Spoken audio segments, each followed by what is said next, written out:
आज की कहानी है अंधे संत का अटूट विश्वास। दोस्तों, ऋषिकेश की पावन नगरी, जहां गंगा की कलकल ध्वनि आकाश तक गूंजती है, वहीं एक संत निवास करते थे। जन्म से नेत्रहीन परंतु आत्मा से ज्योतिर्मय। उनका एक नियम था, प्रत्येक संध्या वे गगनचुंबी पर्वतों की ओर प्रस्थान करते, गंगा तट से ऊपर चढ़ते हुए हरि नाम का मधुर संकीर्तन करते। उनके एक शिष्य ने एक दिन विनम्रता से पूछा, गुरुदेव, आप प्रतिदिन इतने ऊंचे ऊंचे पहाड़ों पर जाते हैं, जहाँ गहरी खाइयाँ हैं, पथरीले मार्ग हैं और आपको नेत्रों से कुछ भी दिखाई नहीं देता। क्या आपको भय नहीं होता? यदि कहीं पैर फिसल गया तो? संत मुस्कुराए, मौन रह गए। संध्या का समय हुआ, उन्होंने शिष्य को साथ लिया। दोनों पर्वतों की ओर चल पड़े। रास्ते में संत ने कहा, बेटा, जब कोई गहरी खाई दिखे तो मुझे बताना। कुछ दूर चलने पर शिष्य ने पुकारा, बाबा, आगे गहरी खाई है।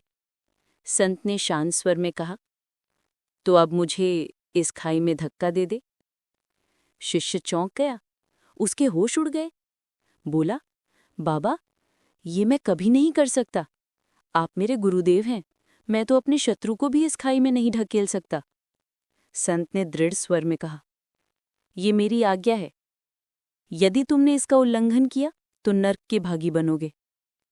शिष्य के नेत्र भर आए। उसने कहा, गुरुदेव, मैं नर्क भोग लूंगा, पर आपको इस खाई में नहीं गिरा सकता। तब संत मुस्कराए, बोले, अरे नादान बालक, जब तुझ जैसा एक साधारण मनुष्य मुझे खाई में नहीं ढकेल सकता, तो सोच मेरा स्वामी, मेरा सच्चा मालिक, वो परमेश्वर, भला कैसे मुझे गिरने देगा? उसे तो गिरे हुओं को उठाना आता है, भटके हुओं को राह दिखाना आता है। वो अपने भक्त को कभी नहीं गिरने देता, बस हमें उस पर विश्वास रखना चाहिए। शिष्य के नेत्रों से आंसू झरने लगे और हृदय में एक दिव्य प्रकाश भर गया। उसने गुरु के चरणों में सिर झुका दिया। बाबा, आज मैंने जाना कि आस्था ही सच्ची आंख है और विश्वास ही जीवन का सबसे बड़ा बल है।